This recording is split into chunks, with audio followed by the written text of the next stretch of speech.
What are essential oils? Basically, if we want to know the chemistry side, they're broken down into different chemical groups. So you have alcohols, aldehydes, esters, ketones, phenols, lactones and terpenes. They're just some of the chemical groups. And then these are even broken down even more. So you can break down the alcohols into varying groups, aldehydes, esters and so on. And each of these chemicals all have different effects upon the body. I also said that I count the chemicals, see them as personalities. So ketones, they break down. So they break down mucus in the body. They stimulate healing of scar tissue.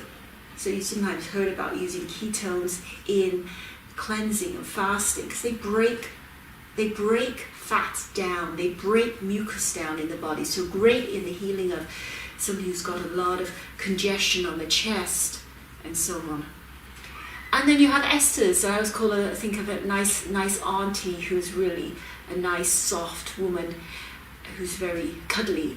So esters are your very calming, cuddly, healing type in that respect. So if you have an essential oil that is high in ketones and in esters, you've got a very powerful essential oil that has amazing healing powers. And that one is, of course, Immortelle, also known as everlasting, called Helichrysm italicum.